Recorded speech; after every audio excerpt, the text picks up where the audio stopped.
Of course, it's extremely important what we're talking about. Tell me about All Hands and Heart's smart response. I know we just saw a little video of it, but how you and the CEO of All Hands Volunteer, David Campbell, sort of got together and what exactly this is. People lost lives, millions impacted, and that experience has opened my eyes in many, many ways. The loved ones.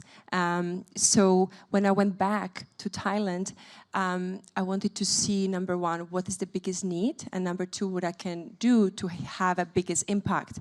And I started talking to community. We saw that we were very fast, and then we went to Peru together. And the first school which we have rebuilt after flooding, which happened this March, was in 7 months. And that's from actually 3 months. 3 months. 3 months, but from the day of the disaster to actually opening the school was 7 months. And as you know, after disaster, there's like, in this case, flooding, you have the volunteers. So it's a beautiful way, not just how to be impactful and efficient, but also that sense of togetherness. It was just so special. Now you said that All Hands. So as you can see, a smart response is something what we are focusing on, and the smart response is to be able to, in effective and efficient way, respond to the immediate needs, but also the long-term needs after natural disasters, to communities who suffered so much, and through using the volunteer and we stay long. Right now, what's happening you could see after Hurricane Harvey and Maria, there's lots of care and lots of news coming, but its livelihood is gone, destroyed. The school for your children is destroyed. Where do you start if you were already in a country which was extremely poor? Where do you start? So if somebody can come and rebuild your school for the children, your home, or the livelihood, one of these elements, if you can get help with, then the rest number one, it gives you tremendous hope. Okay, somebody cares. The search and rescue finished. We were there in areas the most impacted and most needed, and made a commitment. Search and rescue is what you generally refer to as first response, right? Yes. Yeah. For search and rescue is more looking for getting new volunteers. Yes, and. So after Hurricane Harvey, they free homes and schools, and we have volunteers from all over the world, actually. A lot of them are from US, a lot of them from England, about 30% from US, 30% from England, and the rest is rest of the world. But it's beautiful. It's like a united nation of volunteers coming, and because they care and they're donating something which is so precious to them, which is time. Individuals coming, corporations sending their employees. So it's something that, and it doesn't have to be only after disasters or immediately.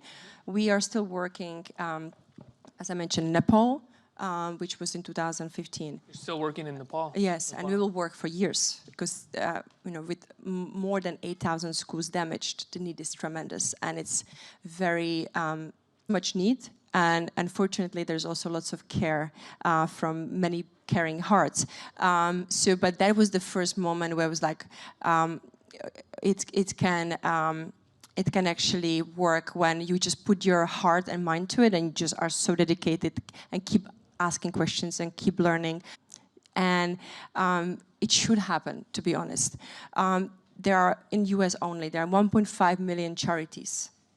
We are there to help communities, and we will do anything to give them help faster and better, because to me, right now, seriously, they are waiting for all these years unnecessarily. They don't have to wait for so many years, and it upsets me. It really upsets me, and that's why anything we can do to make it to make them wait less. So it's not going to disappear, but instead of 4 or 6 years, maybe they wait a year or 2.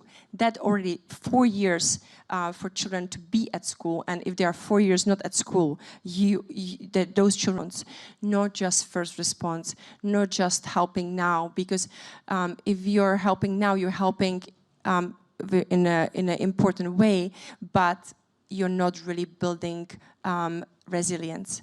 Everybody who stays short is not building resilience in the same time. Absolutely. Let's get some questions from the audience here. Who has a question? Right here? Or right there? Hi. Human being so devoted to the communities and to the volunteers as well. So our passion drives us forward, makes us go over and beyond,